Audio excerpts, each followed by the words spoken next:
They would have settled for this a couple of weeks back in the eye of the Roy Keane storm. Victory over Saudi Arabia may well be enough to carry Ireland into the last 16. A 2-goal victory will definitely be enough. The immediate fate of these players is very much in their own hands, and they could have few complaints if they found themselves checking in with the French at the airport in the morning. It is well documented that they must do what no team from the Republic has managed before in 11 attempts and scored twice in a match at the World Cup finals. They have only actually won one of those previous matches, the heady success over Italy at Giant Stadium in New Jersey.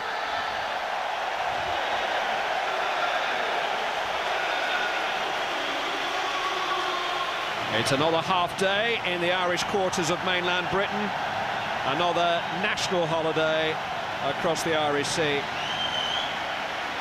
Part 3 of the grand adventure brings Mick McCarthy's team to the stadium that will host the final in 19 days' time.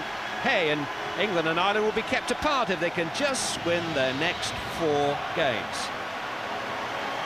Watch that Guinness advert about the dreamer. Nothing wrong with a bit of fantasy football.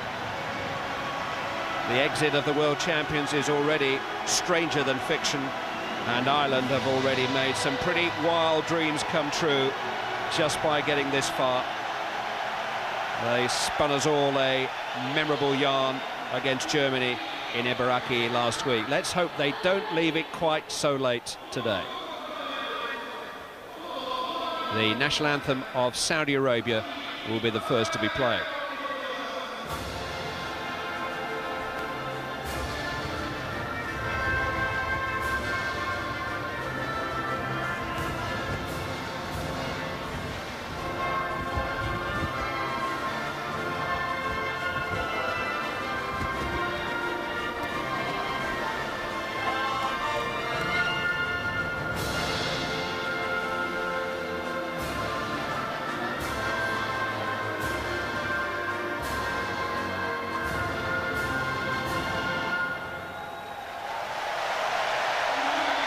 The microphones here have actually been picking up the singing voices of one or two of the players in recent matches. Let's see how the Irish boys perform.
They're in the mood all right. And this is what the World Cup is all about. Two contrasting cultures. A fixture that would be unlikely in just about any other sport you care to mention. Two outsiders in what may well be the year of the outsider. One heading for home for sure, the other with high hopes of progress. The permutations are endless. There is even a scenario by which Ireland's progress could be settled by the drawing of lots an hour after the game at World Cup headquarters in Seoul. But Ireland versus Spain in the second round next Sunday lunchtime over in Korea is a very real possibility. Didn't Spain play an Irish team at a World Cup once before? Kevin Sheedy and Niall Quinn scored at Italian 90. Ray Houghton and John Aldridge in the USA. Already Matt Holland and Robbie Keane have added their names to the list of Irish World Cup goal scorers. They need a couple more to step forward from that line of green in the next couple of hours. Saudi Arabia have lost both of their main strikers to injury and illness since arriving here. Sami Al-Jabber, the former Wolves forward, had his appendix removed at a Tokyo hospital last week. But those injuries and the hiding they took from Germany produced a more defensive approach against Cameroon. Just one change from that match is in midfield. Goalkeeper Mohamed Al-Daya becomes the most capped player in world football tonight. This is appearance number 171, and he's not yet 30. All of the Saudi squad earn their livings in Saudi Arabia. All of the Irish squad earn their livings in England. It is the same team that came back to match the Germans at the last. Niall Quinn's aerial power is held in reserve. And remember, 5 of the 8 goals that Saudi conceded in their opening game were headed goals. And it's not a particularly big Irish side. Growing transfer speculation surrounding half a dozen of those players. Quite a shop window, this. Club football, the furthest thing from their minds now. Although the Premiership fixtures are out tomorrow. Cunningham, McAteer, Quinn and Reid have all had tastes of World Cup action here, but Ireland remain a man light, failing to persuade FIFA to allow them to replace Roy Keane, whose name still appears as a potential substitute. Referee tonight is from Senegal, his assistants from Poland and France, and the 4th official from China, so shouldn't be any problems with communications. What problems do Ireland face tonight, Ron, and how should they go about the job? I think the first 20 minutes all important. High energy, get around the ball, don't encourage Saudi Arabia to start their little passing sequences. They proved against Cameroon, Saudi Arabia, given time, given space, they can play. I think Ireland have got to crowd them, pressurise them, win the ball and then pop it about in their normal fashion, the fashion which I think has become a credit to Mick McCarthy. Saudi Arabia without a point, without a goal, the side that Ireland have always known they must beat to stand any realistic chance of progress. Al-Daya on his big night skippers the Saudi Arabia team. Big night too for Mick McCarthy and his staff. Victory is a must, anything less and the Irish boys will be back in their own beds tomorrow night. A 2-goal victory and they'll be on the first plane to South Korea to rub shoulders with the best teams in world football. Ian Hart will take the throw-in. Steve Staunton.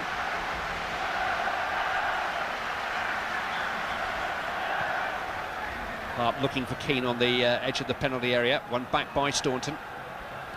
Al-Jahani. Al-Sharani. It's run loose here for Gary Kelly. Keane couldn't quite take it in its stride.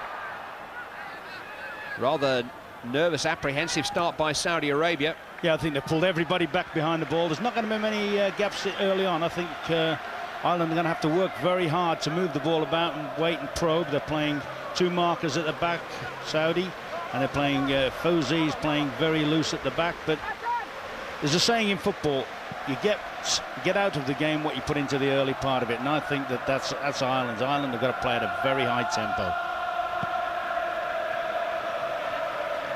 Here is the spare man at the back, Al-Sheri Fouzi. Al-Sharani. Kilban got to him. Saudi Arabia have a throw-in. The other thing, they haven't got it in their mind, you know. There's been a lot of talk about how many goals they need to win by, and they've got to win the game. Just win the game and let the rest come as a bonus. Duff into the path of Keane. Little isolated for now. He's won himself a free kick, though. Somewhat rash and unnecessary tackle by Fouzi.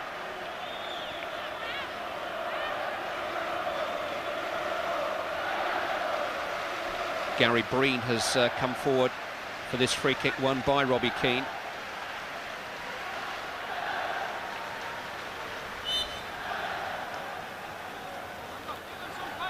Gary Kelly will leave it to his cousin, Ian Hart, to take. And it's not a good one. Calmly dealt with by Steve Finnan.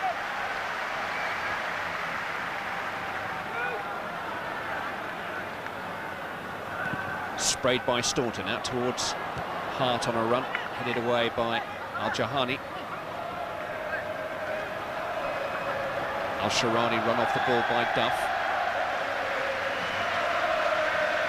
Kinsella.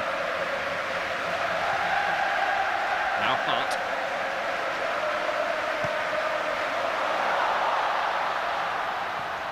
Looking for Kilban, and Ireland just need to balance their needs and their instincts against their very tidy and purposeful football that has got them this far.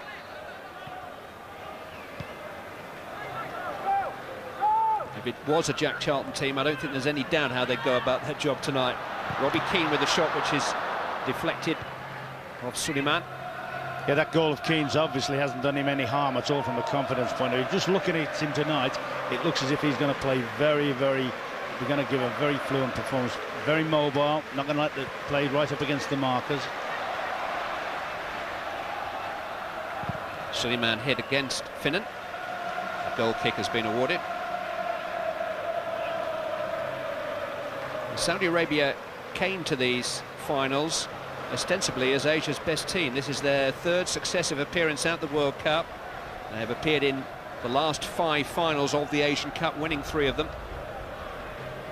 And that was not the real Saudi Arabia that we saw taken apart by Germany in their opening game. No, they're a lot better than that. They're not the best team in the world, that's for sure, as the results prove, but I think they were absolutely overwhelmed and overawed by the Germans. I think the reputation, they gave the Germans that much respect. It's the second game against Cameroon, who are a very good side. They gave a creditable performance. That's the template which Ireland have made their preparations for this game.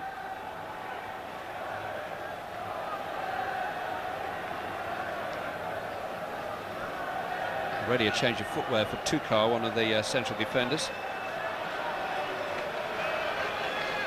Has been a drop or two of rain in Yokohama today.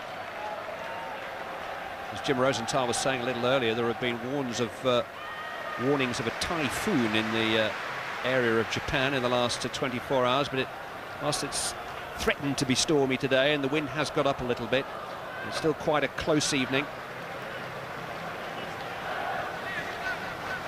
But just looking at the Irish strikers, who they're going to base a lot of play off, I don't think they should get too wide too early. I think they should try and keep their markers all pinned in together and have a lot of space down the outsides of them. Clever play by Key. Duff trying to benefit. I think if they can just stay tucked in, take the markers towards their own sweeper and the space. Here is Keane looking to feed Kilban. Managed to squeeze in a cross, which was dealt with by Fosey at the expense of a corner kick to Ireland. Just a little bit unlucky there, Kilban. I thought for a minute here, when the ball's played, I thought number 13, Suleimani, was going to have a little dive in at him.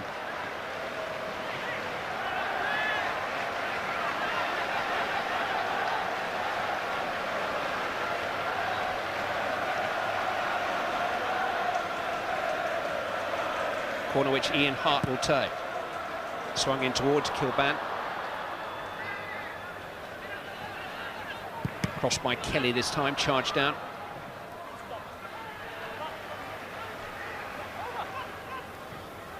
Keane spinning his defender cleverly. Kinsella. All the way back to Staunton. A little bit of space on that right-hand side for Gary Kelly, who's tiptoed up on the blind side of the defence. And a chance for Keane, and Ireland are in front!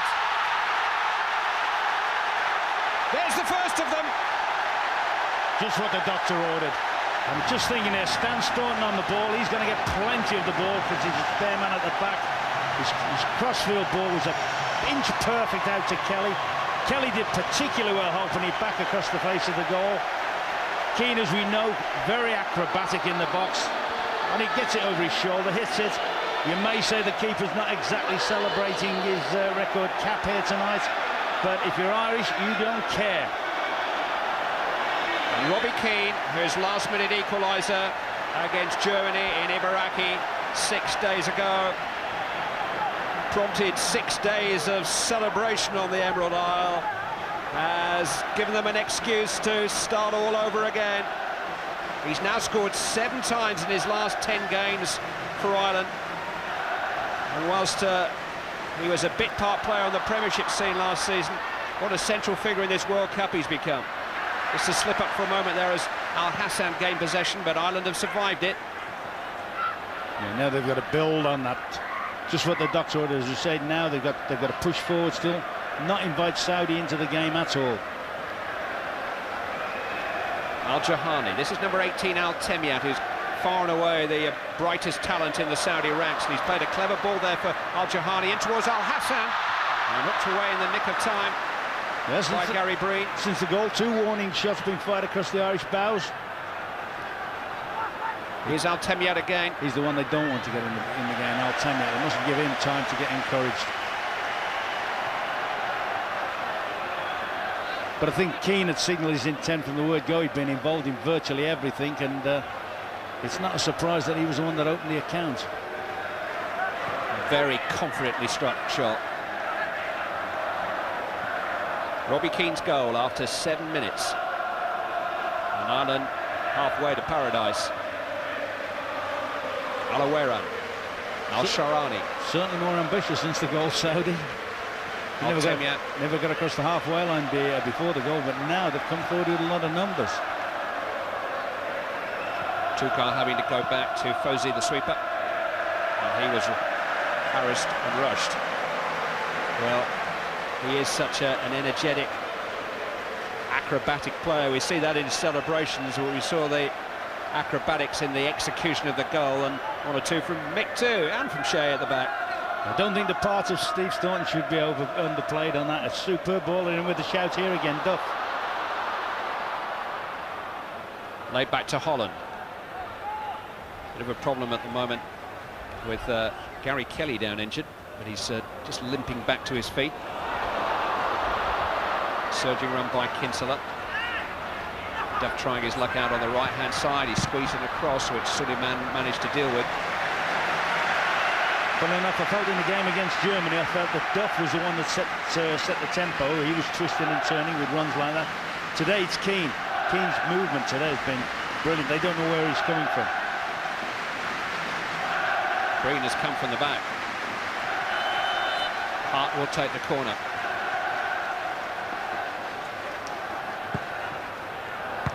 Dealt with at the near post by Soleimani at the expense of a second consecutive Irish corner. They're on the front foot from the outset here, thanks to Robbie Keane's goal. Hart again. Goalkeeper punches rather nervously, just helps it on its way. He actually succeeded his brother in the Saudi Arabia goal way back in 1990. Kilban's cross.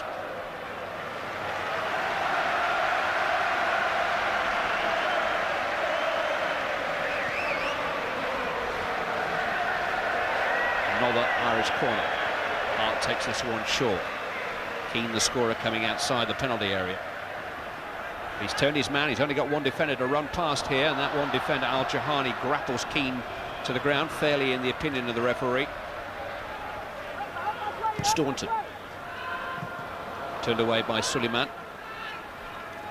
Ireland can, of course, qualify with a 1-goal victory, although the way the group is panning out at the moment, with no score between Cameroon and Germany in Shizuoka, all 3 teams would be level at the top of the group on 5 points at the end of the night. And would you believe, if these were the final scores, Ireland would qualify purely because they have scored 1 more goal than Cameroon.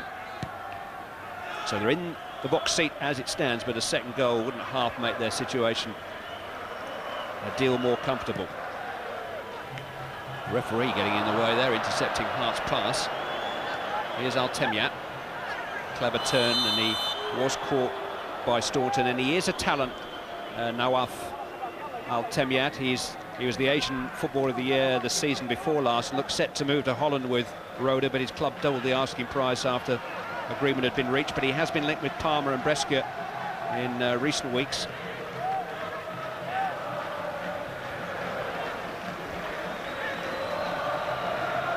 Al-Jahani, ball was out of play.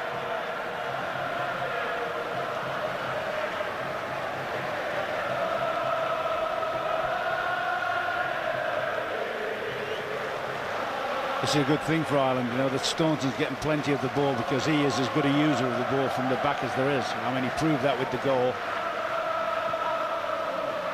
mistimed the run there a little bit. There is that space now down the sides of the back three, and certainly on this side, on the left-hand side, it's a ball that Ireland will be looking to use. Just tease it over the back of the head of the right-sided wing back and let one of the strikers come out and isolate the defender.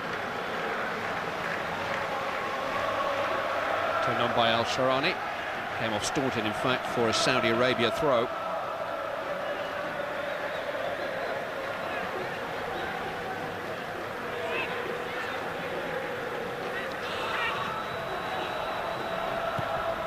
Crossed in by Olawaran.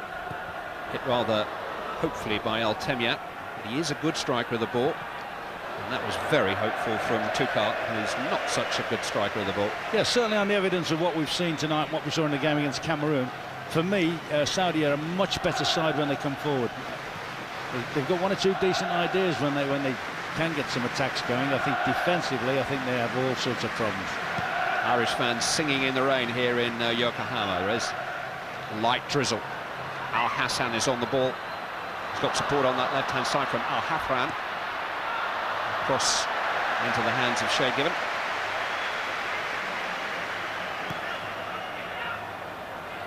Keane.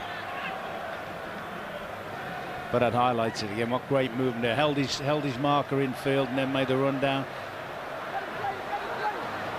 Staunton finding Hart. Kilban back to Hart. Now a little bit of space for Kinsella. Kilban able to turn, looking to play in Duff. He's onside here, Damien Duff, and there are three others waiting in the centre. Cut out in the nick of time by Tukar.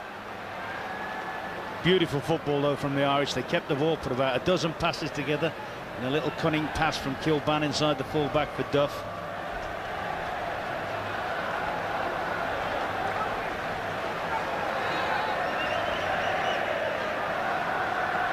Even the weather's favouring them. They'll never have a better chance to progress than this evening.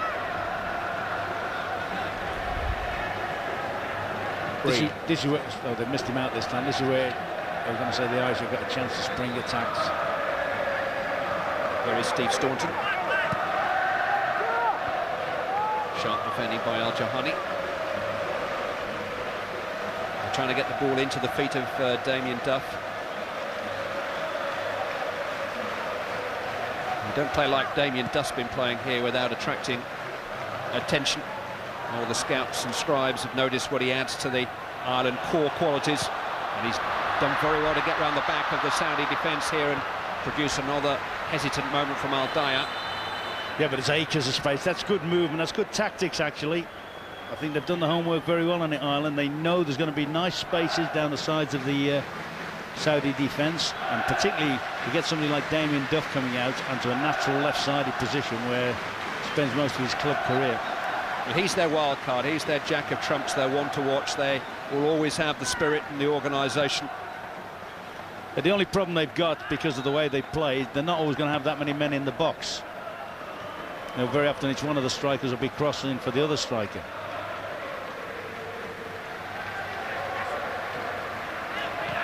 Given away by Finnan. Suleimani.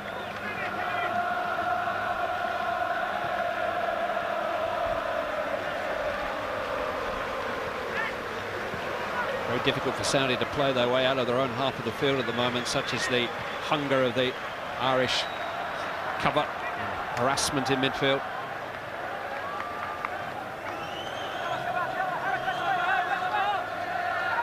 Summer in Japan. We have been warned to expect more and more rain as the tournament progresses. But it is still very much a shirt-sleeve evening in Yokohama. And a fun town it is too. Just the place for the Irish to celebrate. 10 days have passed since the opening game against Cameroon that he says was the biggest game of his career. You all know the reason, he told his press conference yesterday.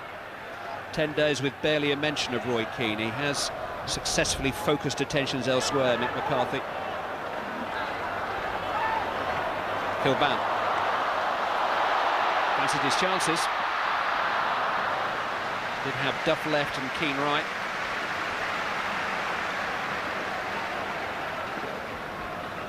Stretching back, but particularly with this downpour we've just had, anything along the top could zip past the keeper. It must be said, it hasn't looked entirely impressive.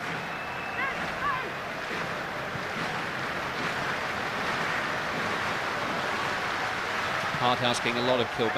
Al-Jahani was in. Al-Hassan, the lone front man.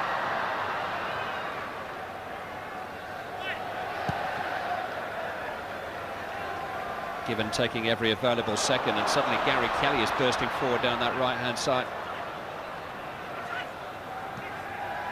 Rolled back into the path of Mark Kinsella. Now Matt Holland. Ian Hart. Kevin Kilban. Damien Duff. Again losing his man with a clever change of direction and pace. Kelly sold a little short by the pass from Kinsella. Yeah, every chance as well, you know, if they keep rolling it into Duff, there's a fair chance Tucker, his marker's going to lose his patience and may start doing rash things, particularly round the edge of the box or even in the penalty box. Looks a sort of defender that'll blow a lid or something, and he'll have a little slide at somebody. They play with a back four against the Germans. I think it would be fair to say that it didn't work out for them, so they added that extra security of a spare man at the back for the second game against Cameroon, and they looked more comfortable with a counter-attacking style of coming forward too. They did create some chances against Cameroon. Al-Temiat could have had 2 or 3, but nothing really of any note so far this evening. No, I mean, what Ireland badly need now, I mean, you're being greedy now, like they got the start. They've got the start that they could have, well, could hardly have dreamt of. Now it would be terrific if they could just get another one. Because you feel sure another one's going to really put the game to bed. There's that space again. Keane's gone into it. Ball intercepted. Here is Robbie Keane, the scorer of the 7th minute goal, into the path of Kevin Kilban. Still goalless in the other match in the group between Cameroon and Germany. As things stand, Ireland qualify. What they have done as well tonight, Ireland, you know, they've played, all right, albeit you have to take into account the level of the opposition, but they've played some very, very flexible, fluent football up front. A couple of occasions now, the strikers have pulled, come into wide areas, and Kilban's gone through the middle. No free kick given there. Keane going to ground under pressure from Tukar. It seemed to catch his standing foot.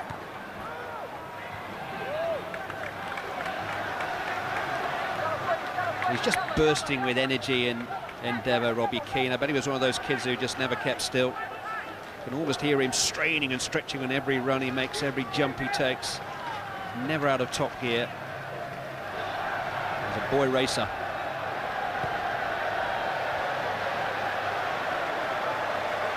And the little ball down the sides on again. He's got alternatives. Starting. There's the one. He slides it down. It's made to measure for the Irish. Their defensive system is made to measure for the build-up of the Irish team. Posey won a free kick from Duff that time.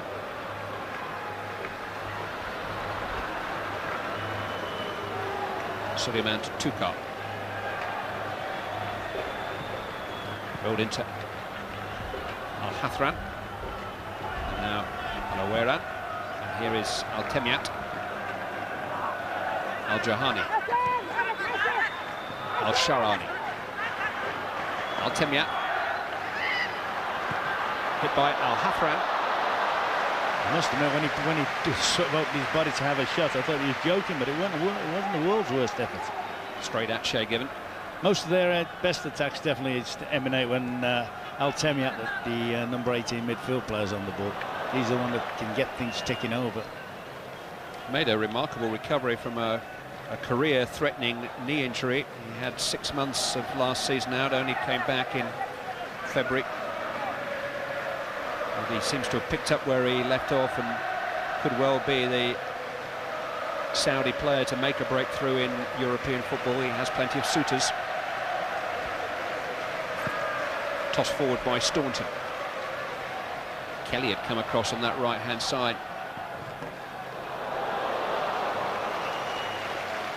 Kilban sending the corner flag flying. This was the shot from Al-Hathran. Let's see if it moves much in the air. I think one or two of the fears that were expressed prior to the tournament have been exaggerated. It's hit with the outside of the foot, and it just had a gentle swerve on it into the hands of Shay Given, that one. Finnan's clearance might be better than the clearance if Duff can make something of it. Suleiman in close attendance, and the decision has gone against Duff.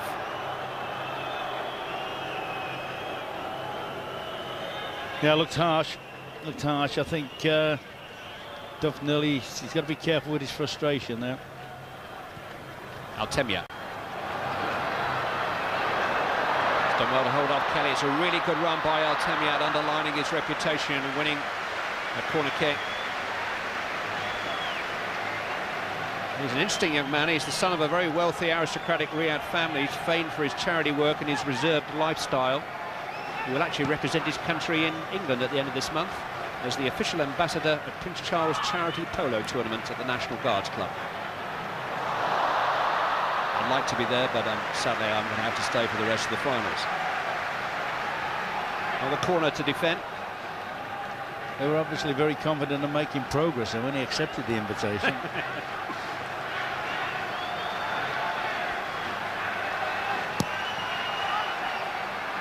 A lot of shirt putting going on there. The number 4 on Suleiman's back disappeared as Holland manhandled him, but on the blind side of the referee.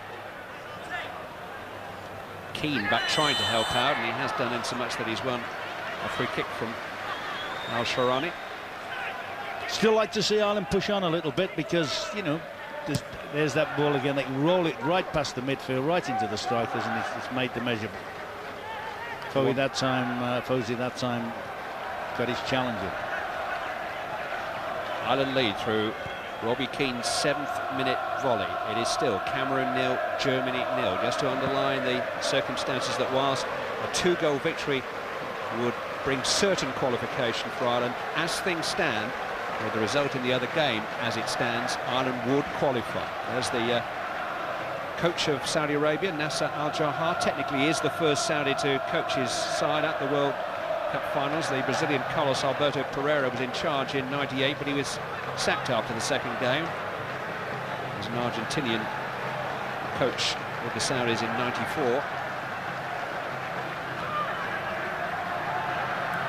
I thought there was much call for rainwear in Riyadh. Here's Duff. He's outnumbered, but he emerged with the ball before conceding a free kick. Yeah, he's not had quite the joy that he's made up front Keane's had. Keane's been able to lose his mark a little bit. To be fair to Duff, he's been quite well marshalled. Minimal contact on Al-Hathran.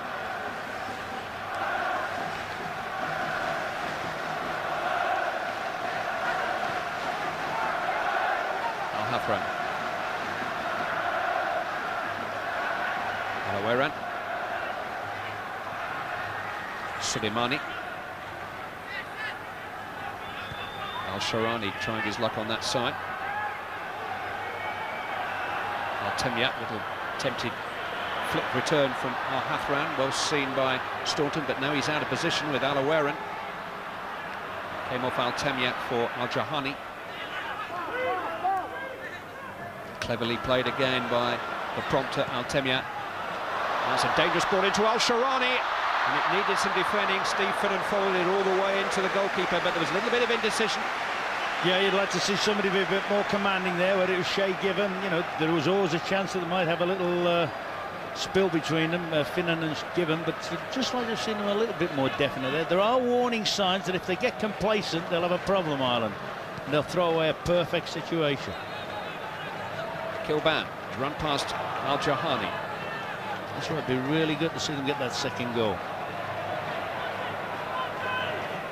Hart. Lost a lot of Holland.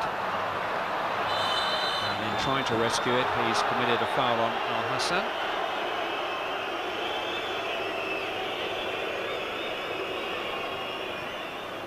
Gingerly back to his feet. Al-Yami Al-Hassan.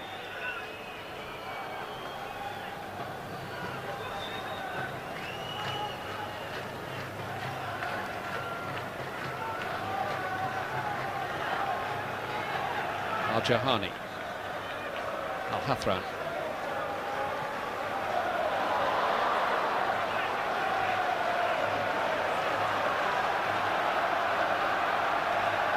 Two soggy notes being made by Mick McCarthy.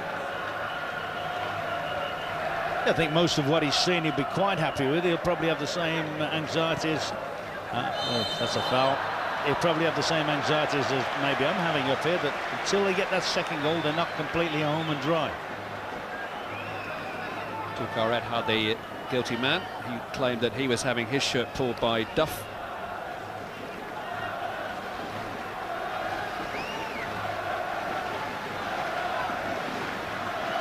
6 of one and half dozen the other, but Duff went to ground. Rather ironic applause. I think they're a bit annoyed earlier. You know, Staunton probably should have had a free kick in midfield when you made them mention about him being out of position. Green is forward again. Kilban's probably the second tallest Irishman in there. They're over by Matt Holland. Slightly better ball there from Ian Hart. Funnily enough, I think Ian Hart, who's one of the best dead ball kickers probably in world football, if you like. I don't think his actual delivery in this tournament has been as good as I would have expected. And whether that's something to do, you're talking earlier about the ball and so forth, whether he's one of those that's not finding it as easy to ping. Kinsella penalised. Having said that, it's a safe bet if he gets a free kick on the edge of the box. Now he'll rattle it in.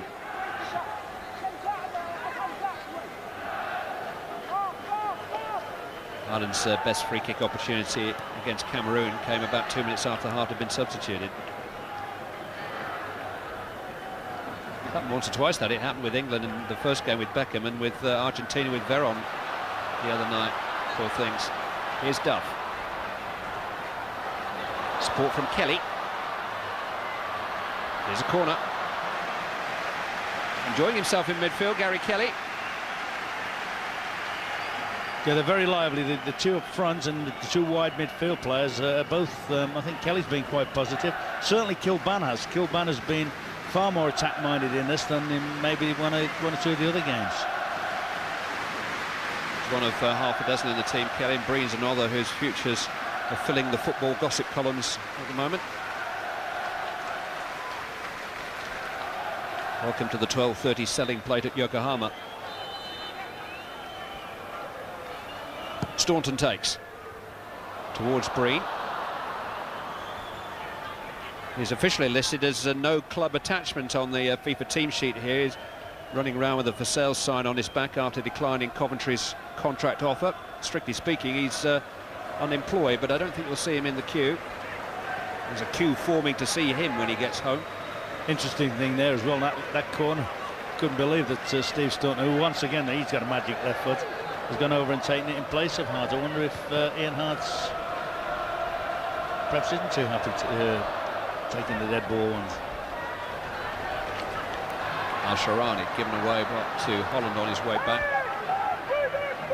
Ian Hart's just looking to change his boots on the near touchline at the moment. And Mick McCarthy doing a veritable impression of his predecessor. You remember Jack getting all hot and bothered in Orlando over that substitution he wanted to make. John Aldridge, wasn't it?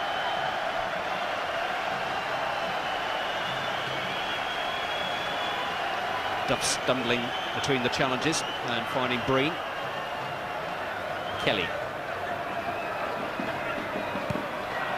Kinsella. Staunton.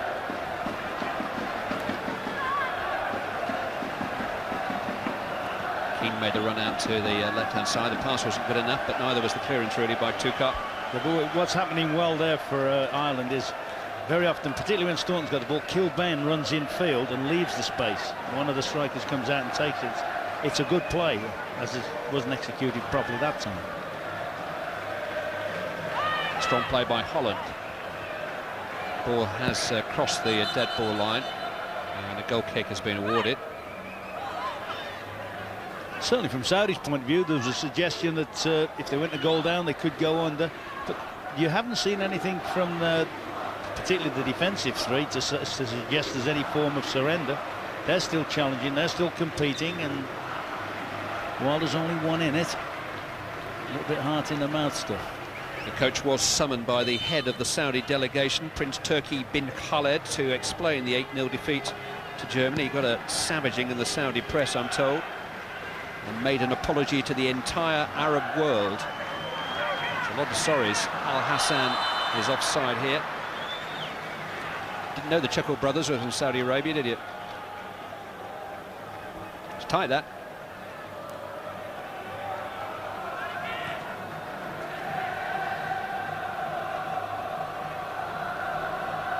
Sort of game as well, you know, it's hard. The fans here that came in before the game, you were saying singing, they wanted to sing, they wanted to dance. It's a hard game for them to get singing because it's very much at the moment technical and tactical. Your choruses of You'll Never Walk Alone from the Irish contingent, who are mainly gathered behind Shay Given's goal. I mean, Ireland have completely transformed, haven't they, from a sort of up and at 'em gung-ho style that the ball got forward as often as possible, bodies crowding in the box. Now they're a much more clinical, methodical side. Probably don't make as many goal-scoring chances, but when they do, might make more clear-cut type chances. Still Cameroon 0, Germany 0 in Shizuoka. Ireland leading through Robbie Keane's 7th-minute goal. As things stand, they will qualify. Keane looking to peel and break behind the Saudi line again. Volleyed goal from Gary Kelly's cross after a fine pass by Steve Staunton. 7 minutes in.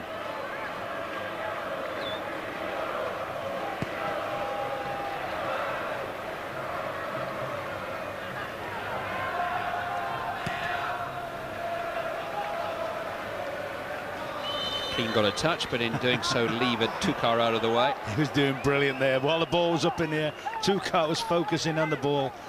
Keane was just nudging, leaning, making it difficult for him to get down the line of the ball.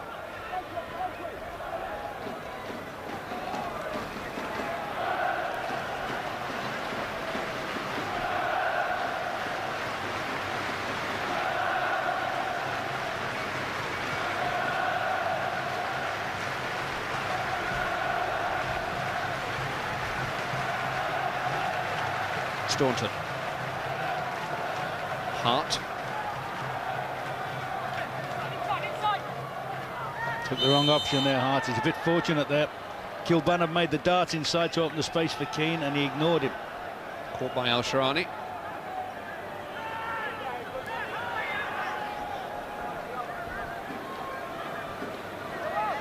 Felt that.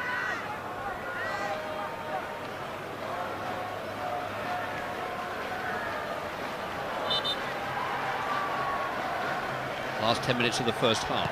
Hart fit enough to take the free kick towards the head of Kilban. And Kilban has been penalised now. I think use of the arm. Yeah, handball. Came up actually, Clive. Ball bounced up and he handballed it. He thinks there's a bit of an arm bang there as well. Only Tukar got up first, shall we say. Al-Temiat hiding behind the referee. Alawaran. Al-Hathran back to Alawaran. Al-Sharani. Al-Jahani. Al-Hassan, or Al-Temiat I should say, just trying to take that in his stride, and he wasn't too far away from getting the right weight of touch on the ball. Alawaran. Al-Temiat. It's one or two little periods when he's been able to dictate play. It's found Al-Hassan here. Now Al-Jihani. Back to Al-Hassan. Oh, we skip between the charges, and Steve Staunton just managed to recover and get to him. I'm telling you, Clive, if they lose any sort of focus at the back, Ireland, they'll be regretting it, because they have got one. That was a little bit of, there was some tidy play there. In again with Al-Hathran's cross, turned away by Holland and then Hart. Al-Jihani. He's taken on too much in the shape of Kilban this time. Hart has the presence of mind to take his time over the clearance.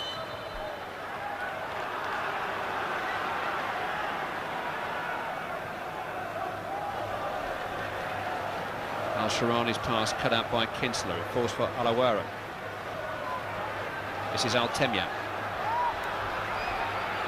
Al-Jahani, the fullback, getting forward more and more now. The other thing, of course, it's a lot harder for defenders when they haven't had to do any actual defending in the course of the game to suddenly switch into that defensive mode, and that's what Ireland have got to do at the moment. Staunton, Breen, the two flank defenders, even the two central midfield players have got to get back in and get their antennas working. Aaron's cross overhead. Almost got in here. Staunton just got a jab back at him. There. That's a brilliant challenge. I thought it was Archie Gemmell going through against Holland in '78, then the way he went off. A bit more hair than Archie.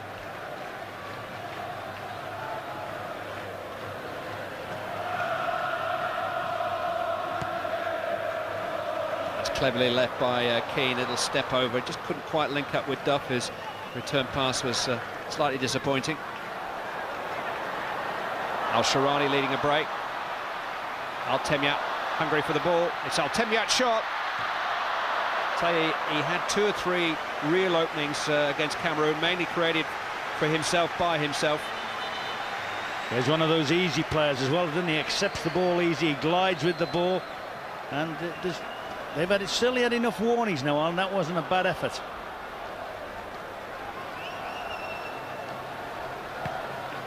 If they drop off the pace, drop off the tempo, or lose any sort of concentration, they'll be regretting it for the rest of the summer, Ireland.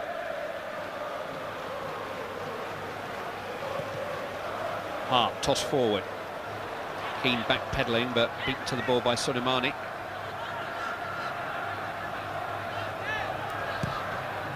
Suleiman gathering himself before hoisting it down the field as far as Breen. The whole match is a little bitty at the moment. Ireland have lost that nice, purposeful tempo that they've had for much of the tournament. Finnan, though, finding Kelly. 3 others forward here with Gary Kelly. Crossed in towards Kilban and claimed by Aldaya. 2 waiting for a ball pulled further back.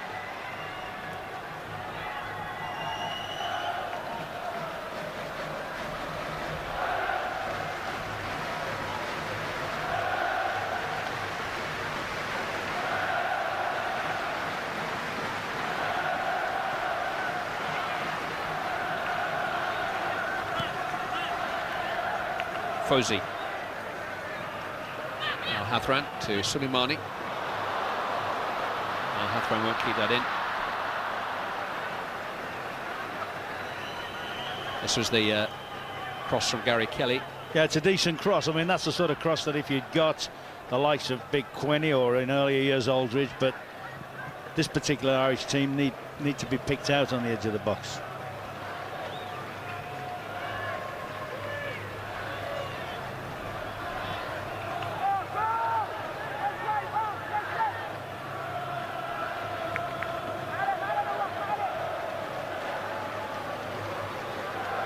Suleiman to Soleimani.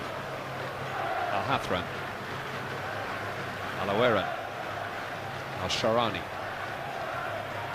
Tuka. Al-Aaron.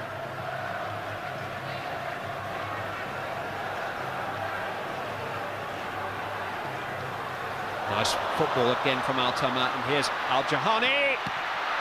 He's beaten away by Given, although he did have alternatives. He had support inside of him. Good effort, but disturbing. Al-Sharani.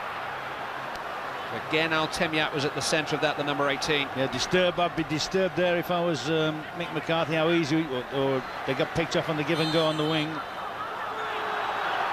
Free kick given against Finnan for the foul on Soleimani. And just get the feeling that Ireland could do with a half-time whistle here, just to dust themselves down, pick themselves up and start in the way that they started this half, with a goal from Robbie Keane after just 7 minutes. As it is, they've got some defending to do. Fozzie and Suleiman forward from the back.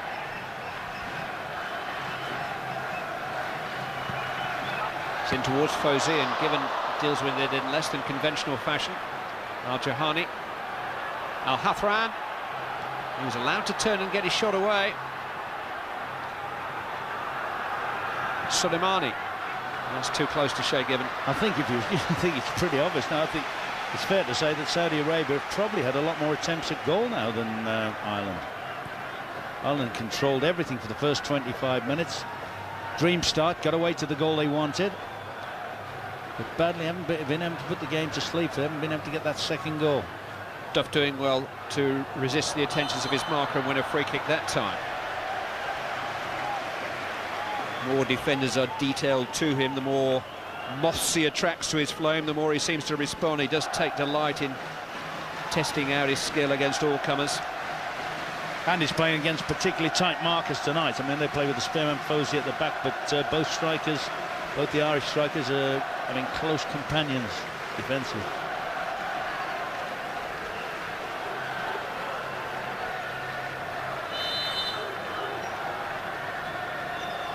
Ian Hart's free kick. Definitely Kilbound reaching for it, but Kevin Kilbound's been penalised. Al-Jahani can come forward.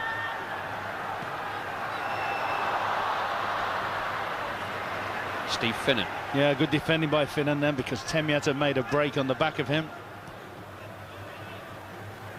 In the other match in the group in Shizuoka, it's still Cameroon 0, Germany 0, but Germany before half-time are down to 10 men. Carsten Ramelow of Bayer Leverkusen has been sent off in that match. Cameroon 0, Germany 0, and there is a possibility of Germany going out this evening. If Ireland win and Cameroon win, that is precisely what would happen. Germany and France in the same day.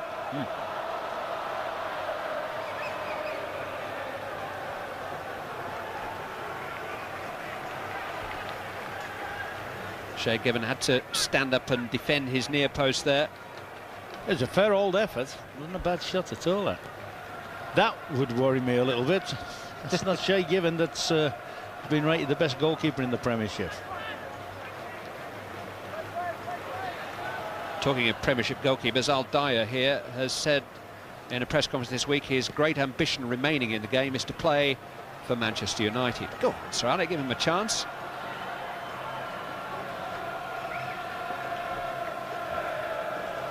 He had threatened to retire from international football coming into the tournament, but now he says he feels good. He's got 7 more years in him, so 171st cap today. What's he going to declare at?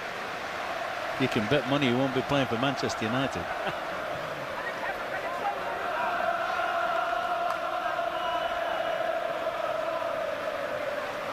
Two added minutes for Mick McCarthy can get to his players. Damien Duff losing out to Al-Jahani. A frustrating half in many ways, Duff. Yeah, he's been very closely marked. He hasn't quite once or twice been able to get away from his marker with good possession. But I thought the Irish tactics early on were spot on. That's a poor ball from Fosie to Kelly. And he didn't see Soleimani closing in behind him. But that's part, you know, there's been a general malaise. They've lost control of the midfield, that's for sure. Al Hassan unable to withstand Breen's attentions. Alawera. Al Sharani turned straight into Kilpan and nutmegged him. Al Jahani. Kilpan's been nutmegged twice now in 15 seconds. Here's Keane. Well-timed challenge by Suleiman. Altemia. It's a clever ball in once more. Hafran tried to lift it over the defender. Goodness knows why Given punched in those circumstances. He's caught it now. I think that's nerves, you know. I think because they're getting so close to what they want to get to. I mean, that's a cunning ball there. Beautiful ball in. Striker doesn't do bad actually, but give him some encouragement.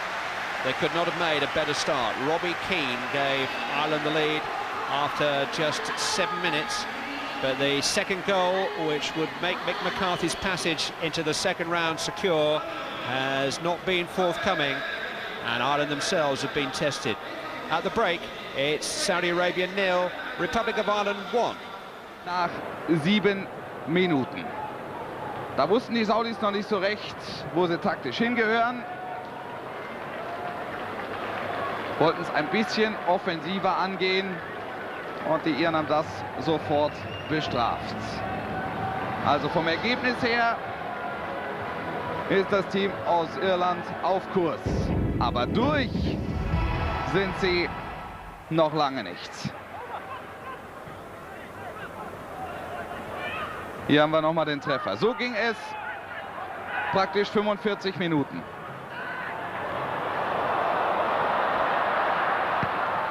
Gut die Flanke und dann Robbie Keane, der als erster Ire 2 Tore bei einer WM erzielt hat. Das werden spannende zweite 45 Minuten. Aber wir konstatieren nach 45 Minuten die Iren im Achtelfinale. Kurze Pause und wir sind pünktlich zu Durchgang 2-2.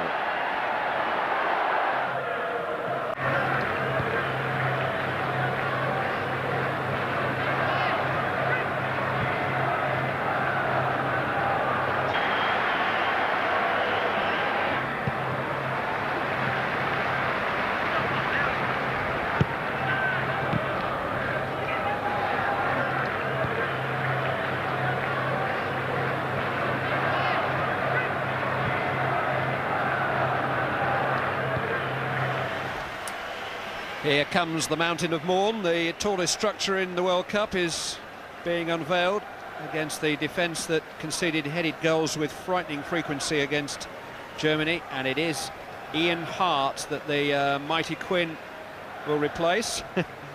He's such a personality. He made it happen against the Germans. He's changed into his Superman suit again. Is it a bird? Is it a plane? No, but he's up in that direction. Aldara just adding to the coach's words before Saudi Arabia resumed. They were warming up their tiny winger Al Shalhoub during the half-time break, but has not appeared as yet. So Quinn for Hart is the only change. Ireland have come from behind in their opening 2 games. Their second half displays have eclipsed their first half performances. Let's see what 15 minutes in the company of Mick McCarthy has done for them this time. What's the shape of the team, Ron? Well, he's put Kilban's gone to left full-back and Duff's gone out to the left-hand side, keeping the same sort of shape. And I'm not surprised, actually, because Ian Hart, I thought, although he's more of a natural defender, shall we say, than Kilban, was surprising. I thought he was getting picked off an awful lot in that position. Here is Finnan.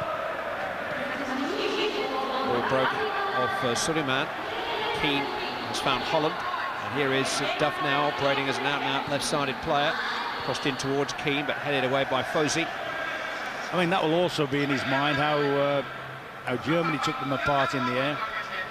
And that's going to be the obvious thing, why Quinn's in there. But I actually thought they had quite a good system going up front, but they lost the midfield. Kilban into Keane, now Duff. Foul by Tukar. What it does as well, playing this way, of course, it means that Saudi Arabia have got to alter their shape. They can't just go the 3 at the back now against the shape of that. They'll have to play their fullbacks, particularly Al-Jahari, the number 2, made a lot of forward runs. I think he'll have to play a lot more defensive this half.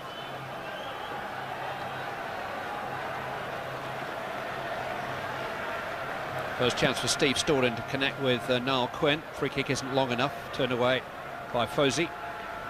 That was not the clearance that Tukar had in mind, or indeed his goalkeeper for that matter.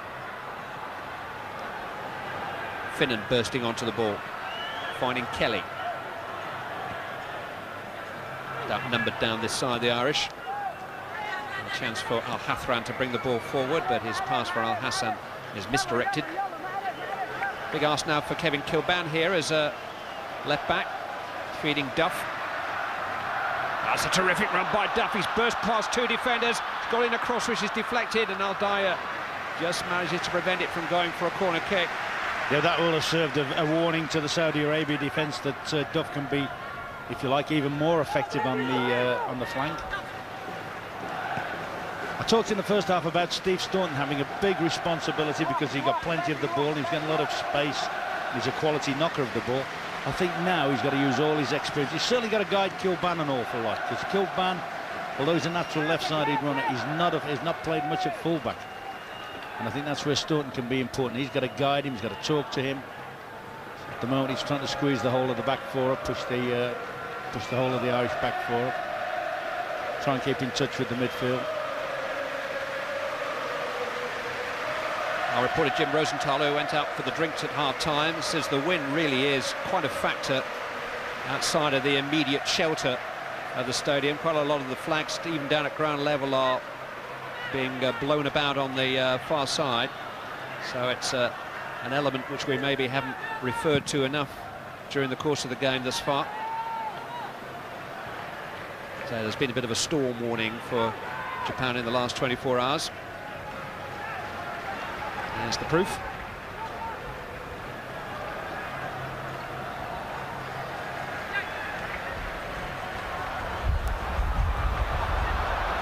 Kilban bursting forward, clever back heel. Duff, real opportunity here. Robbie Keane looks to turn, looks to shoot, just wide. Great football, brilliant move, great combination of the two left-sided players. Clever cut back to Keane. Twisted one-way Keane. I'm not sure whether he was looking to lay it off here. No alternatives, comes back on his left side. Desperately unlucky, but a great move. Once again, another little bit of a warning for Saudi that all of a sudden there's a double bit of pace up that left-hand side now with Kilban and Duff. It's interesting how Ireland have responded to the threat that Bobby Robson was outlining down the Saudi right in the first half. They've taken the game to them down that side and look to try to cause them more problems than Saudi have been causing them. Well, that's what sometimes you say. You say to your left-sided player, do you want to defend or do you want to make their guy defend? And at the moment, Ireland are making, as I say, the number 2 Al Jahari, they're making him defend. But he'll get his time, as we can see now. This is Al Jahani. Al Hathran. Suleiman.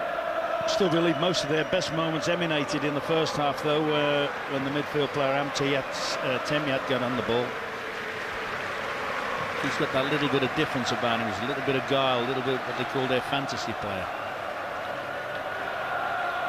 Alaweran, whose older brother scored a very famous World Cup goal 8 years ago, as some of you may recall, his solo goal against the Belgians in the USA. Saeed Alaweran, that was. Kilban having to do some defending down that side now.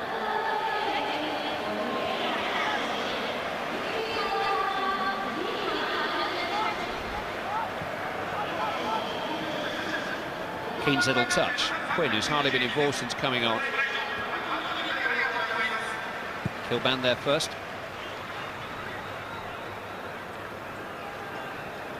Strange, Kevin Kilban has almost been living a split personality in his football career, feeling that he's a different man in a green shirt to the red and white stripes of Sunderland.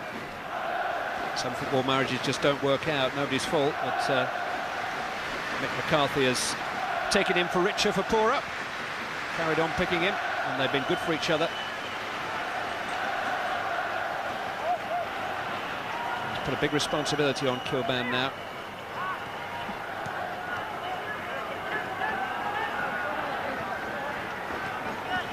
Hathran. Alaweran.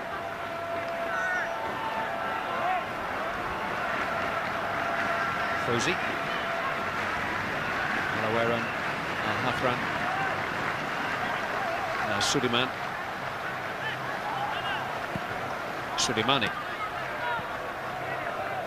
Ireland will be happy enough for Saudi Arabia to have the ball in this area of the field. What they mustn't do, Clive, is they mustn't let them poke it between the lines and get the number 18 who sneaks in the little space between the back of the midfield players and just doesn't push enough onto the front players to get marked. I think if it goes like it's going to be a long old 45 minutes for Mick McCarthy and his gang. That's a poor pass from Al Hassan, and Quinn is on the ball, and now Keane, and Duff is streaking forward to his left, and here is Damien Duff. Quinn is at the far post, pulled back instead for Keane, who miscues completely. That was unlucky, desperately unlucky. Good appreciation by Duff. When he was on his run, I bet for all the world his first thought was to fly it, stick it in the box and see if Quinn could get on the end of it, but intelligent positional play by Keane. Robbie Keane's 7th-minute goal still separates the two teams. In the other match in the group, it remains Cameroon 0, Germany 0, 10-man Germany. Carsten Ramelow sent off just before half-time. As things stand, this scoreline will take Ireland through.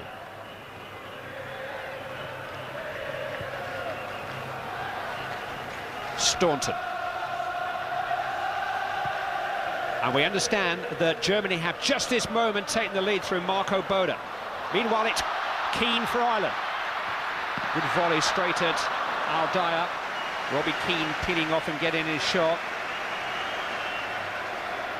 Yeah, he's trying to get over, he's trying to stay over it. The angle gets a bit steep, but it's still not a bad shot. And I think the keeper was, at one stage, it was every chance he could have spilt that. Keane denied here, but this is the goal scored by Germany's Marco Boda early in the second half in the match in Shizuoka. 10-man Germany, don't forget, taking the lead through Marco Boda. Cameroon 0, Germany 1, which doesn't affect Ireland's situation at all. Ireland win and Germany win. They are the two teams that go through. What Ireland don't want now is a Cameroon equaliser. That is how the table would stand as things stand, with Germany qualifying in first place, Ireland in second, and the likelihood of the second round match against Spain, Sunday lunchtime. Don't make any plans.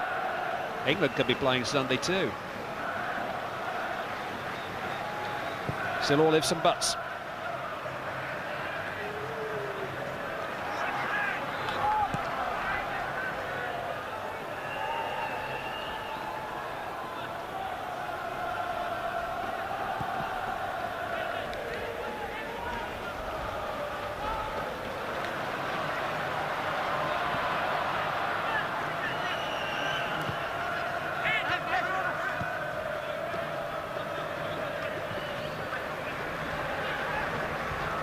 There's an element of face-saving going on in the Saudi performance. They're not looking to overcommit in any sort of way. If they could just pinch a point, pinch a result, something to enable them to go back to Riyadh with their heads held a little higher, then they would settle for it.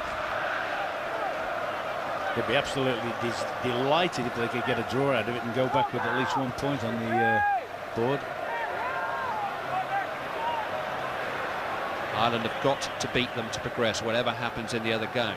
That sounds a dangerous score as well in the other game, doesn't it? 1-0. It is now. And a 1-1 bearing, you know, you wouldn't bet against Cameroon equalising. Don't go there. Nasser Al-Johar watching on. It's his second spell in charge, but both of them have been haunted by continual stories of a foreign coach being lured in to take over. I would think that Al-Jahar's job prospects right now are limited.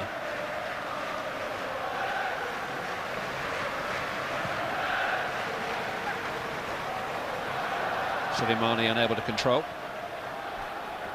It's been a flatter match than the other two games Ireland have been involved in, and I think you put your finger on it earlier on, Ron. It's nerves, really. In a funny sort of way, that early goal has made them nervous.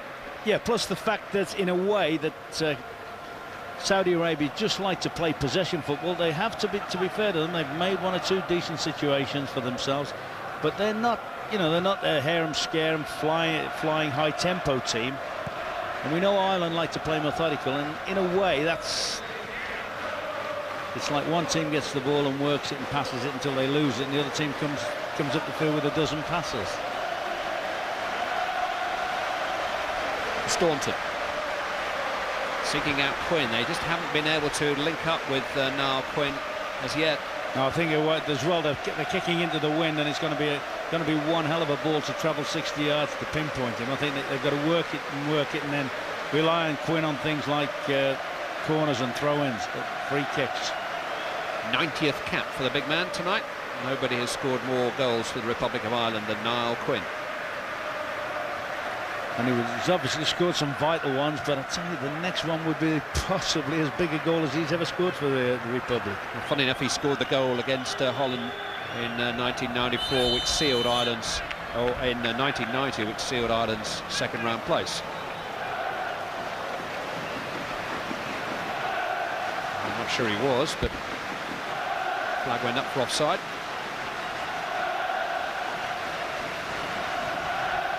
If anything, that wind is picking up now. Staunton again looking hopefully long and hopelessly off target, and I dare say the conditions have something to do with that. Yeah, he's better than that though, Steve. He should just be working the ball through. Artemia trying to play it into Al Hathran, but Breen is there. Clearance by Kilban. This time he does find the head of Quinn. Holland. Finnan. Robbie Keane. Good change of direction.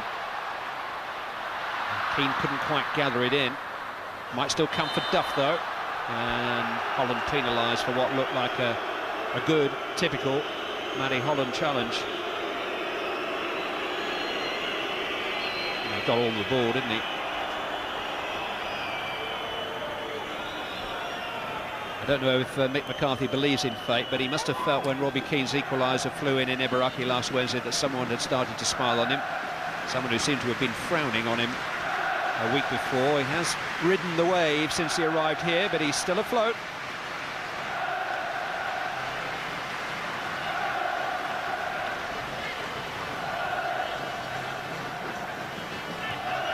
Given away to Quinn.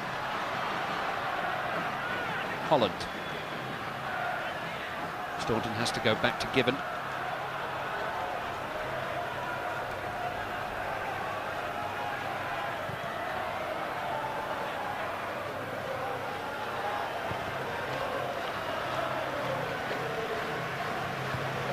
So they could just do with a midfield player, Ireland, that's capable of sort of sitting on the game and popping the ball about and dictating. Both their central midfield players, good honest to goodness grafters that have got a reasonable ability, but not what you call that dominant midfield character. Quinn. Kinsella. Kelly. Now Finnan. Quinn once more.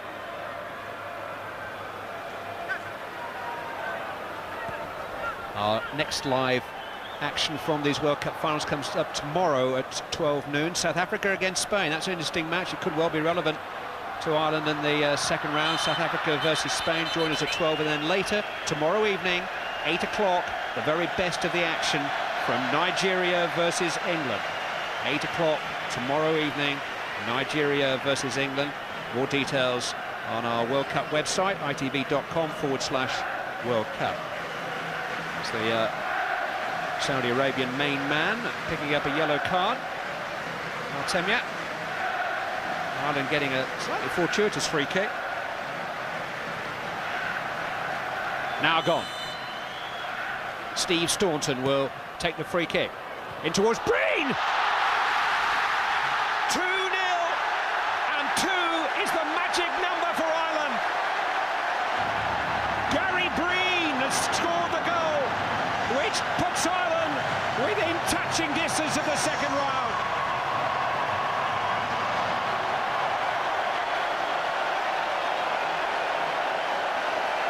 Tremendous finish. The ball's it's a little bit shallow, but the movement's disturbed and opened the space for Breen to get into. He's got first move on the marker, and it's a great finish. Outside of the right foot, just steers it past the keeper's right hand. Delight for Mick McCarthy, and delight for all of Ireland, thanks to Gary Breen.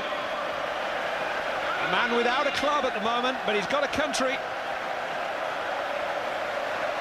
And with Germany leading Cameroon by a goal to nil in the other match in this group, as things stand, Ireland would qualify in second place tonight behind the Germans. They now have a little bit of a leeway because a 2-goal victory is enough for them whatever happens in the other match. And a 2-goal victory is what is within their grasp, thanks to Gary Breen. And you were talking about the fates, if you like, smiling at Mick McCarthy.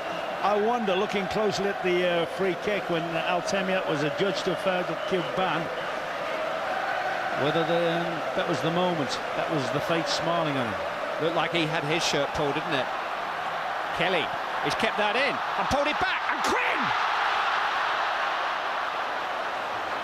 Well, he controlled the volley the best he could. There was an element of surprise about Gary Kelly even squeezing out across from that corner, and Quinn just tried to guide it and steer it, and just guided and steered it wide. Well, this is an adrenaline run out from Kelly. He's pumped up. Knocks the defender out of the way, flies it in. And big Quinn, I wonder if he'd have been better diving head in that one.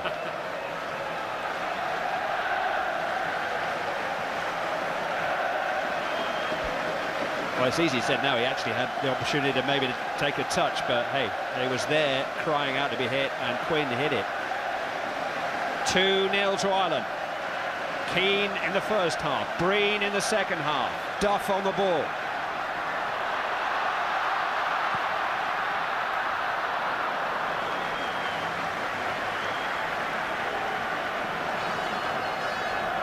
Against a team with nothing to play for, who have got a certain suspicion about the characters, whether they go under.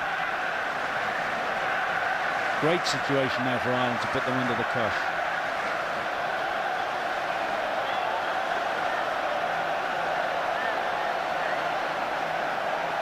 Al-Hathran threading through towards Altemia, but he can't quite get to it. Breen can, doing his job at his usual end of the field.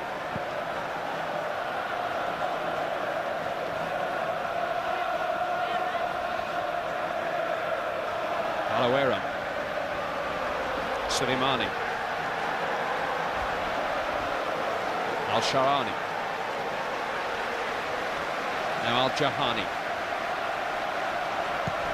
Crossed in towards Al-Hassan, and Breen is there again. He's been linked with all kinds of different clubs in the last week or so. Very, very keen to start next season in the Premiership, and West Ham have been mentioned, and Charlton have been mentioned, and Fulham have been mentioned, and West Bromwich Albion have been mentioned. He is a free agent. He can talk to whoever he likes.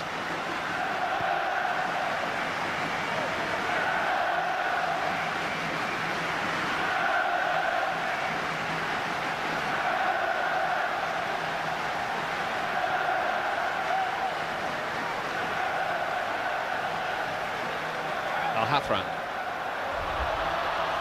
Good reaction from Kilban. Good covering that for a makeshift fullback. Given gets his clearance away.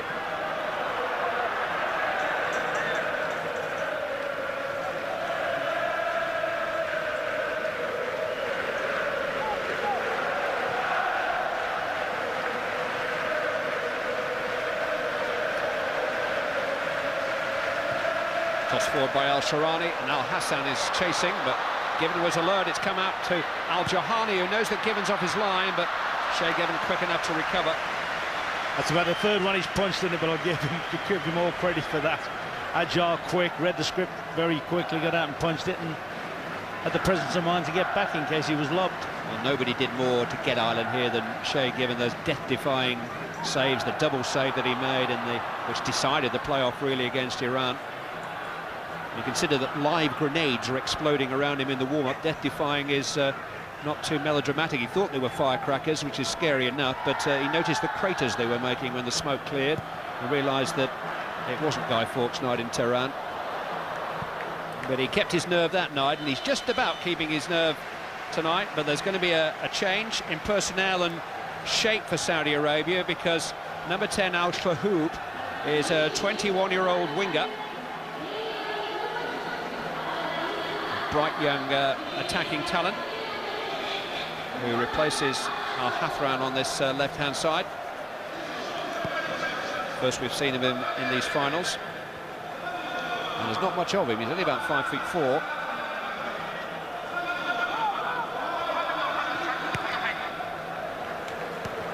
Approaching the midpoint in the second half. Ireland leading by 2-0. Germany lead by 1-0 in the other match in the group, but that matters not. If that scoreline remains the same, Ireland qualify whatever happens in Shizuoka.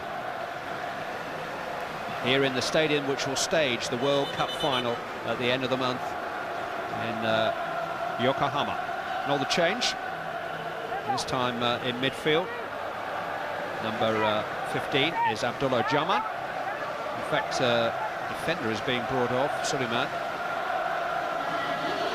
Jaman is a midfield player by trade. In fact, he's going to go up front alongside Al Hassan in place of Al Hassan. I think he's going to try and operate off him.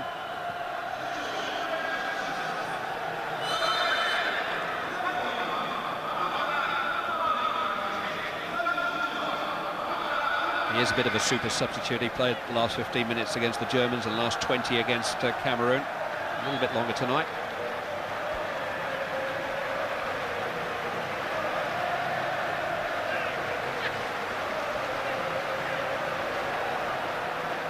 Duff. Al-Jahani just managed to get to him.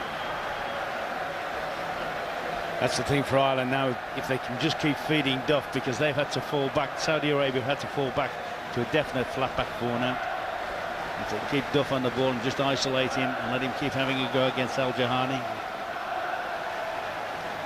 I'm sure they get some joy there. Here is Duff.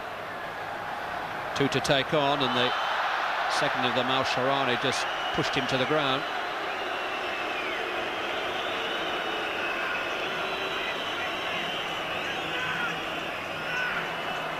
The great opportunity for them to put the ball in. What was good on the second goal, you know, was the movement that opened the space for Breen to get in on. So the early runners went past, dragged defenders with them, and there was a lovely space for Gary Breen to go into, and which he went into very, very well. Quick pit stop for Steve Finnan. Quinn, the inevitable target. Keane's the only other green shirt inside the box at the moment. Gary Breen staying home. No, he's on the way now, rather belatedly.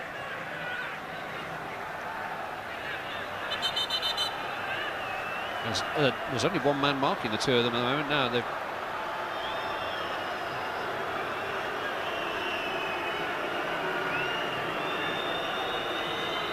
There's a yellow card been shown to somebody, presumably somebody in the wall. Kelly takes. It's towards Breen again. The header's not convincing. Turned back in by Holland. Quinn trying to bring it down. Looking to loft the ball over the goalkeeper.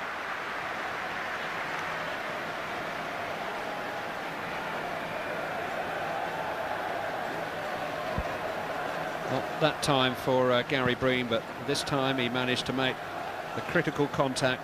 That's a great finish. You know, any top striker would be proud of that finish. Sees only the ball, he gets through the two defenders, he gets first foot on the ball, and he's still got to be able to steer it in there. Just a flick with the outside of his boot. I think he could do that again. Goalkeeper soundly beaten. I think the yellow card was shown to Steve Staunton, in actual fact, for time wasting. This is Robbie Keane. Kevin Kilban.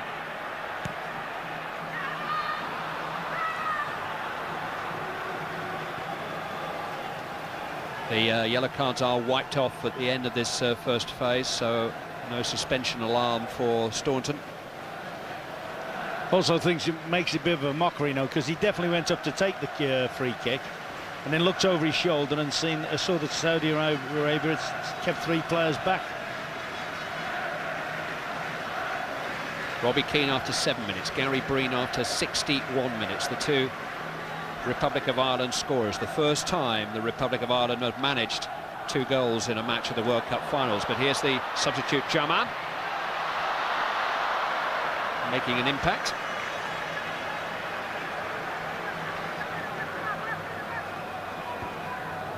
Different kind of threat, that's for sure, now to the Irish defence. There's plenty of Jaman. Yeah. Strong, purposeful runs. Hits it, cracks the ball actually, but fortunately for Ireland, leaning back well over the top.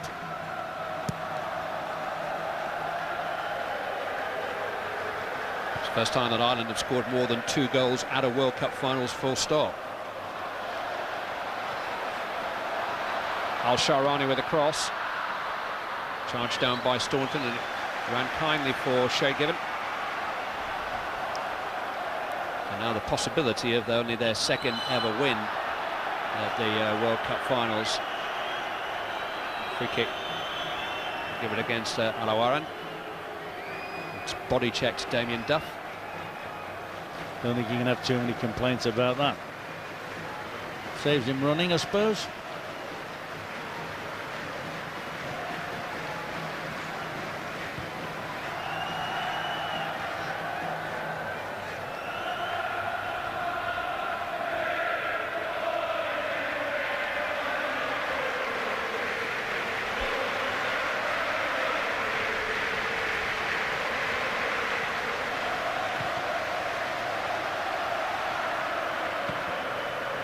Dramatic clearance by Fosi.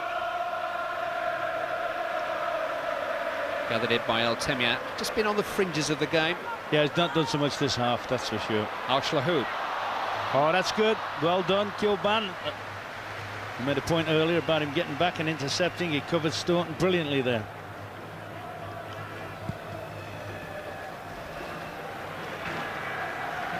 Good climb by Tukar to get up above Niall Quinn. Might have found himself a little position there, Kevin Kilban. Al-Shlahub. Tricky play. It's fallen for the other substitute, Jaman. Al-Hassan. Cleverly in. Al-Shlahub. Al-Hassan is there with a header, and Shay Given is able to claim. For a minute, I thought there was a little bit more pace on that header. It looks like it was one of those reaction glances that might just have given problem. Keane coming deep. Offside. This will be tight. This will be fairly tight, this, because as the ball was threaded, the defender raced up.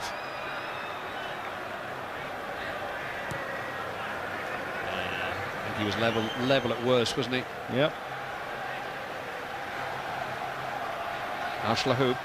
Quinn getting back to do some work inside his own half of the field. Al-Temia. Suleimani.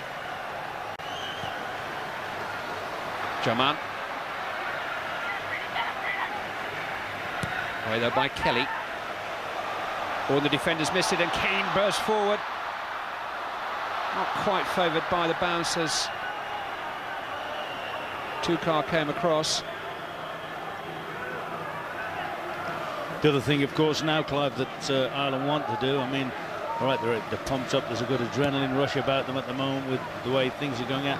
They want to be sensible. You know, it looks without tempting fate as if they're going through this one. What they don't want to do is get themselves any injuries or anything for the next one.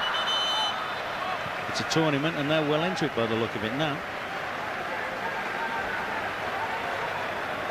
Yeah, runners-up in this group, which Ireland are now hoping and looking like being, will play again Sunday lunchtime British time up in Korea. They'll have to move their base, and almost certainly Spain, who've started with 2 wins in the competition, would be the opponents. A couple of almost in that. Well, they're almost there.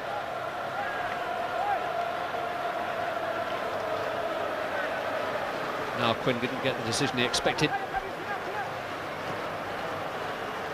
Jaman. Al-Jahani. Lovely little turn by Al-Hassan, but nothing comes of it.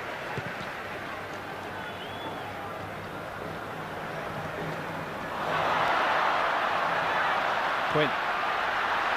Duff getting forward. It's broken the challenge of Tukar. Duff's ball in towards Keane.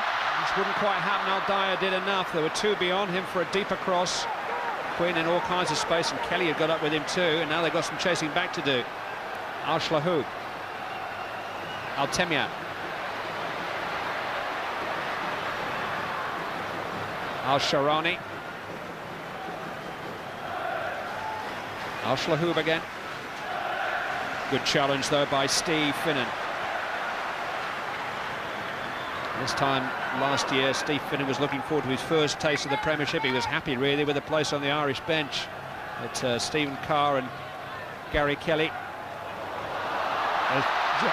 Jaman was in there. I was looking for a flag, but there was none forthcoming. It was almost an opportunity. For a minute, that looks as if it's going to favour Jaman. It looks as if the ball's just going to die. I'm just wondering, he's got the wind behind him, whether that may have aided Ireland's cause.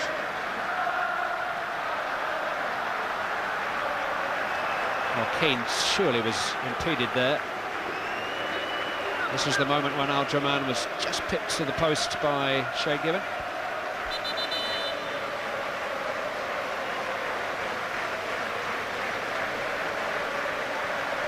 This is a right back, Al-Dasari Ahmed Duki.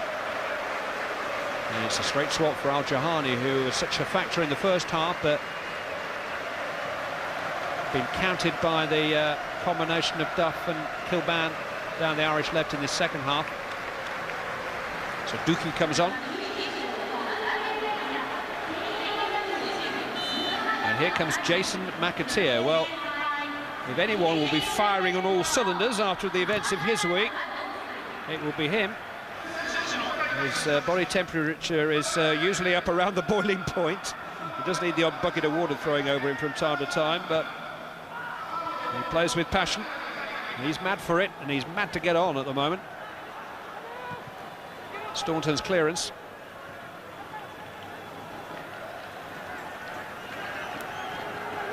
Kelly's put a lot in on this side. A lot. I actually wondered if they might have brought Robbie Keane out on the right wing, and they brought Roy Keane out on an aeroplane. It's been a long old trip, yeah. I thought they might have put Robbie Keane out on the right-hand side, played with just the three up front, two wide, one up the middle, and just narrowed the midfield down and coasted through to the end of the game. Well, McAteer's like a caged animal at the moment, pacing around, waiting to get on. I wouldn't want to be that FIFA official if he has to wait much longer. He's already packed his bags once. Here's Duki. Dealt with by Staunton. Here he comes. He did start the first game. Since admitted that he probably wasn't as fit as he should have been for that first game. It is a straight swap on this side. McAteer for Kelly. Fantastic ovation for Gary Kelly as he leaves the field. It's he who set up the opening goal, which Robbie Keane scored, it seems a long time ago now, 7th minute. Gary Breen turned in Steve Staunton's free kick just after the hour mark.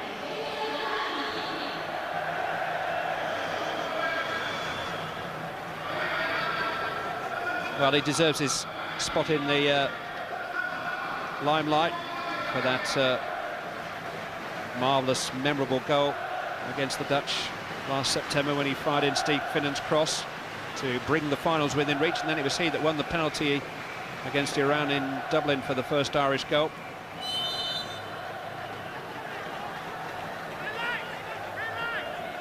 Last 10 minutes, 2-0 will do Arden whatever happens in the other game. What is happening in the other game is that Germany still lead by a goal to nil, but it is now 10 against 10. Ramelow sent off for Germany in the first half. Sufo's now been sent off for Cameroon in the second half. As things stand, Germany will win the group and Ireland will finish second. McAteer is on the ball. With three waiting in the centre, if he can get in across. McAteer does. There's some space here for Keane. Oh, he had a chance to turn himself. Instead, he tried to lay it off to Duff. Yeah, the defender had read it that he was going to lay it off, and he could actually just checked it and got a clear strike and goal from there.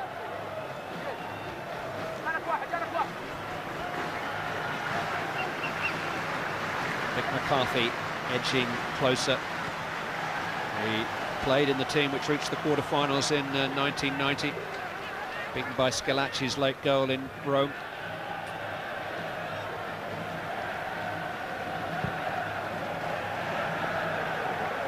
Quinn's header. McAteer. Keane is in the centre. McAteer's cross.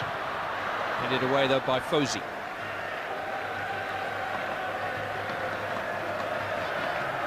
Anawera. Altemia stepped away from the first challenge well, but Breen got to him. Given away by Al-Sharani. Now Keane.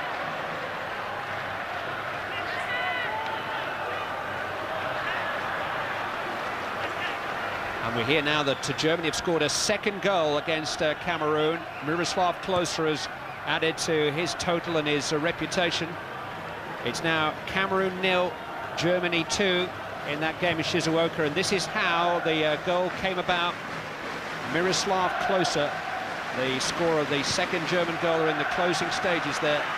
Now Germany 2, Cameroon 0. Quinn in towards Duff, who goes down under the weight of a dubious challenge, no more.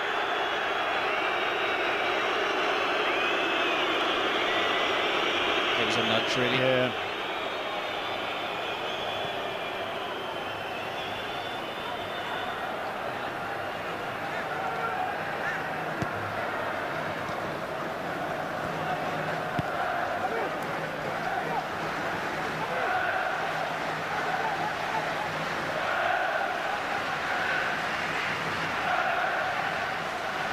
Al-Temya rolled into Al-Hassan. Keane trying to run the ball away. Incidentally, there's a new record been set in that other game in Shizuoka. It is Germany 2, Cameroon 0. 2 red cards, 16 yellow cards. 2 red cards, 16 yellow cards. It's a World Cup record.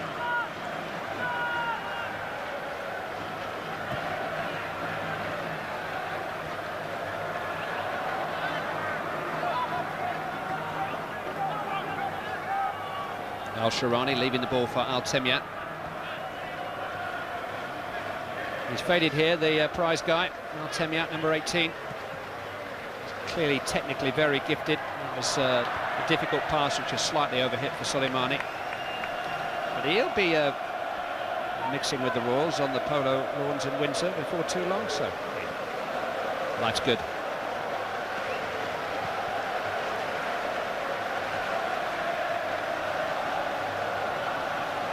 Kilban. That's cleverly done by Duff. Possibilities here for Ireland. Kilban is forward. Oh, you see something on TV which he wanted to try. I'm sure that was quite the right time, was it? Just a bit unfortunate there. Just tried to nick it round the back to Keane, who's supported. I think they bit of indulgence there. Probably triggered off when Duff did his little over it in the corner. Back into his position. I think he's done well there. You sometimes wonder whether he might not be better suited to playing there, coming onto the ball. McAteer. In towards Keane.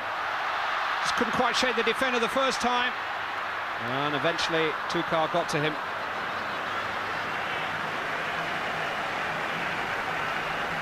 If Nick had the goal, Robbie Keane, it'll start to move him up towards the likes of Close and all that, the people that, you know, are going to sort of be topping the goal-scoring lists. Well, he's already Ireland's all-time leading goal-scorer at the World Cup finals, with 2. Kilban. Tossed in towards Quinn. And some famous goals, though, haven't they? Kevin Sheedy against England, Ray Houghton against Italy. And the goals that have been scored here in these finals by the Irish boys will be remembered as fondly for many years to come, particularly if it is the start of something even bigger. Quinn, who scored against the Dutch 12 years ago.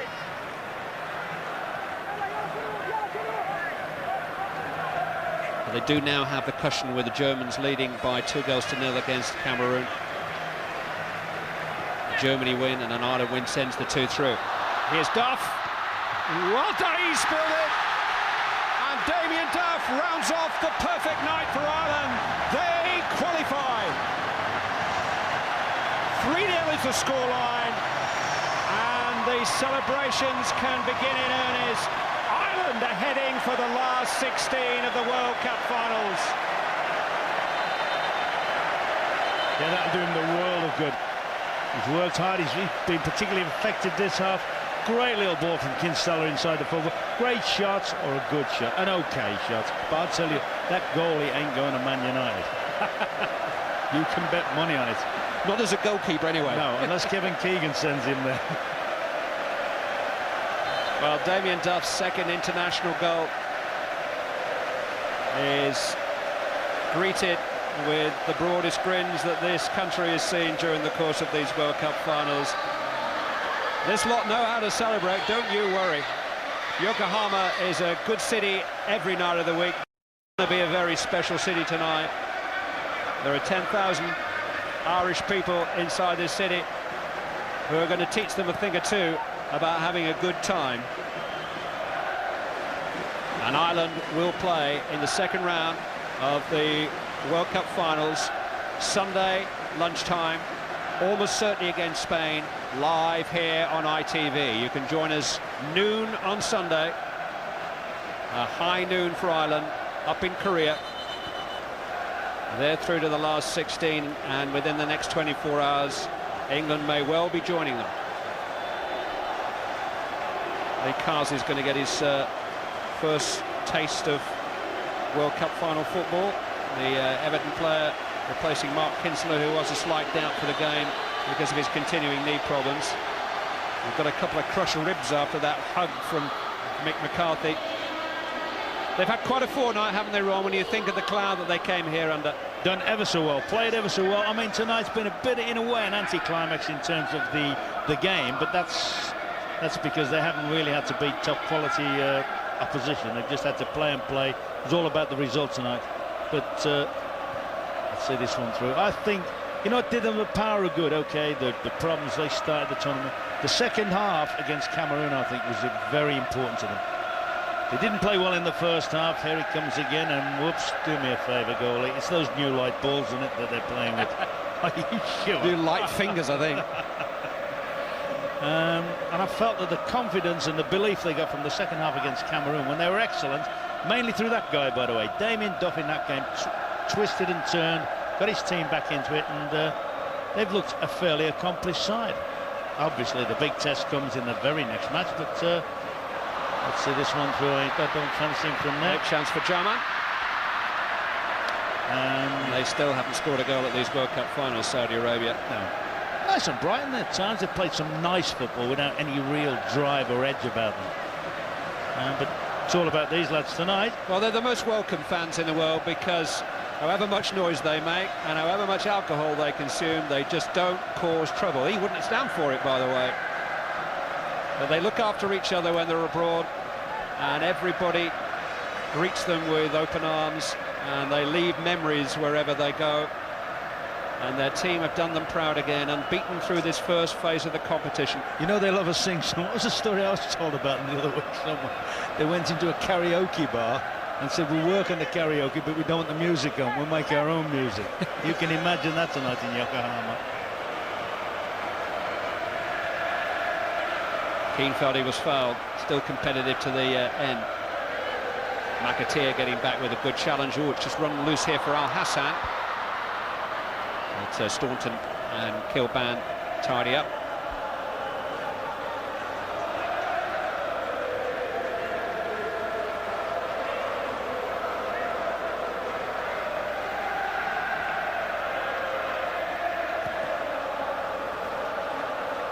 Quinn with a header on, he's won a free kick.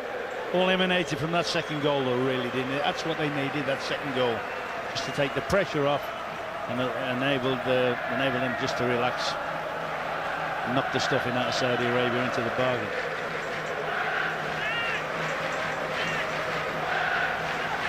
Duff, scorer of the third goal. Kilban. Carsley. Rode into the path of Holland. Nothing to his right.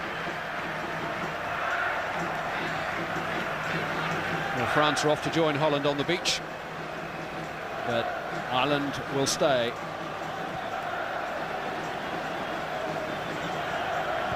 Just over a minute of added time still to play. 3 was the number signified by the FIFA official. Ireland just passing the ball around. Have they got what it takes to go a little bit further, but they got what it takes to embarrass the Spanish? It will need an all-time performance from them, because it's the Spanish side, and I know you've got a big fancy for them, is particularly good. But these lads, they do surprise you. Robbie Keane. Rolled in towards Lee Carsley. Well, I think that might have been a bit of obstruction the other way, that. Free kick has been given to Saudi Arabia.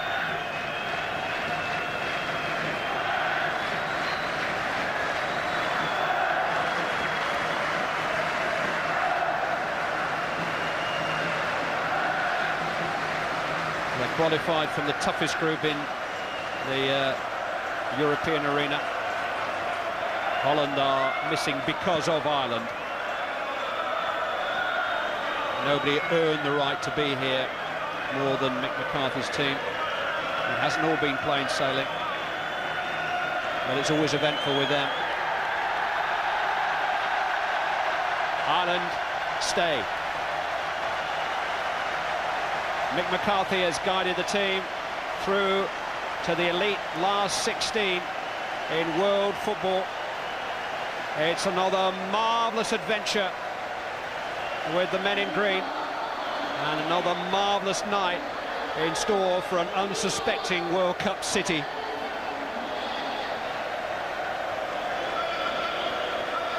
Damien Duff added the third goal after Robbie Keane early in the piece, and then critically really Gary Breen just after the hour mark had scored for the team.